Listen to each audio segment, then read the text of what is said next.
Well, with more on the situation in Calgary, we're now joined by the city's Mayor, Jyoti Gondek. Mayor Gondek, thank you for taking the time. Thanks for having me. So the day started out with bad news, the two injured workers being announced. Can you tell us a bit more about their condition at this point? Yeah, it was a very somber start to the day. We found out that there were 2 injuries sustained on site last night. We know that both workers were taken to hospital and treated for their injuries. I don't have an update yet on the extent. However, I can tell you that neither were critical or life-threatening. So that is incredibly good to know. And we are just thinking of them and their families, considering the amount of work they have done to restore water service in this city. Yeah, all the work that they've done. Any idea at this point, and I know you're still gathering the information, but any understanding as to what led to the accident? I don't know the details yet. We do have a 2 o'clock press availability that we do every day from the Emergency Operations Center, and I imagine there will be more details to share at that time. Okay, so we'll listen intently on that. You know, the other bad news of the day has to do with consumption. You said that your water supply is now lower than what it has been in the last few days. If that does not improve, what will that actually mean for Calgary and your constituents?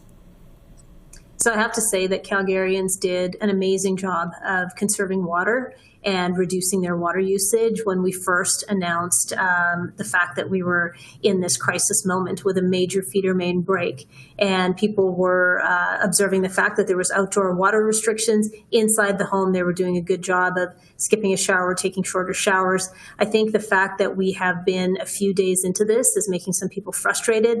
And there are still some folks who don't believe the dire nature of this situation. So we're going to have a very close look at what happens over the course of the day today. If the numbers are still creeping up in terms of consumption, we're going to have to think of ways to make sure that we can preserve our water supply. I know the water operations teams are figuring that out right now. Does that mean perhaps intermittent cutoffs from certain communities or certain neighborhoods? I think it's going to be interesting to see what the teams come back with. That is not an optimal solution. Water supply runs a little bit differently than electricity. And so it's not a matter of doing something like the rolling brownouts. It's not easily equatable to that. So again, I'm waiting to see what the experts say. But in the meantime, Calgarians and surrounding communities, I know this has been tough on everybody, but we really do need to restrict our usage right now, especially inside our homes and businesses. Mm-hmm. Now, of course, the big question still is why. And I wonder, days into this, are you getting a better sense of what happened here? We are starting to get a bit more information. We are releasing information as quickly as we can provide it. The big thing that we have to stay focused on is what's the task at hand, and that is to repair this pipe and then flush it and test the pressure and the water, and that is what everyone is laser focused on right now. Absolutely, there will be a detailed review of the incident, and we will be very transparent with Calgarians about what happened, why we think it could have happened, but at the moment, our press availabilities are focused on the situation at hand. Now, to my understanding, this pipe was only about 40 years old, expected to have an expectancy of about 100 years. Does that indicate early on some type of critical failure or something that was missed? It's a 49-year-old pipe with a life expectancy of 100 years. It is a combination of concrete and metal wiring. And we can tell you that there was a catastrophic break, and all indications from our water team are that this couldn't have been detected. This is not something that happened over time. It wasn't eroding. It's something that happened quite dramatically and quickly, is the latest update that we have. Mm-hmm.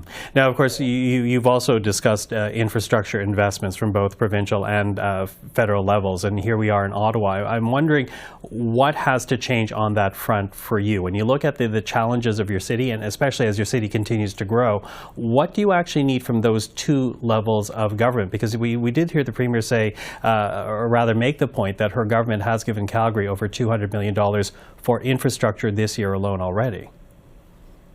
I think it's really important at this point in time to make sure that I'm making it very clear that we're not looking to lay blame in this situation. The provincial government has been actively working with us to make sure that we've got all resources available to us to help us out at this time of a major catastrophic break. So it's not the time to lay blame.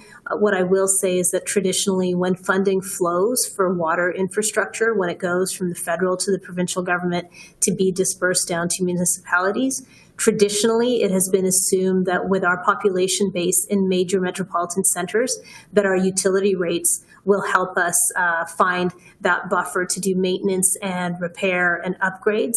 I can tell you with the type of growth that we're experiencing right now, with 96,000 people moving to our region last year, we're going to need more assistance. And that's a conversation for another day that I know our partner governments will be interested in having with us. Okay, so a conversation to come, but I am wondering about your thoughts right now. For all the workers that are trying to solve this crisis, what has this meant for them? What has it meant for you and council to be trying to guide Calgarians through this moment? I have to tell you, the crews that are on site, as well as everyone that's working out of the Emergency Operations Center, whether they are communicators or scientists or engineers or, the trades folks that are part of the crew and the communicators, everyone has been going flat out to make sure that we are resolving the issue and getting information out to Calgarians as quickly and as consistently as we can. And I have just such tremendous respect for all of those teams. And I really have so much gratitude for Calgarians and people in surrounding areas who have limited their water use. I know we can do this. We have demonstrated that we can band together in the past when we're in the face of a crisis. And I know that with all the reminders yesterday and today about reducing water use because of the gravity of the situation, I have every confidence that Calgarians and surrounding communities will reduce their water. I wonder if you have any revised timeline at this point, Mayor. What we do know as of yesterday is that it's going to take about 2 days to do the actual repair, to lift the new piece into the open trench, and then to put the couplings on it, to do the welding that's needed, to apply the sealant, and to make sure that everything is well sealed. After that, there has to be a flushing of the pipe to remove any kind of debris, make sure it's clean, to run water through. There will be testing of pressure, and there will be testing of water quality. All of those things are deemed to take at minimum 5 days, and we've been told by our teams that mid next week we'll have a very good idea of whether we are back to some degree of normal, whether restrictions will still apply, and what the status of our water supply looks like. Mayor Jyoti Gondek, I always appreciate the time. Thank you for this. Thank you very much.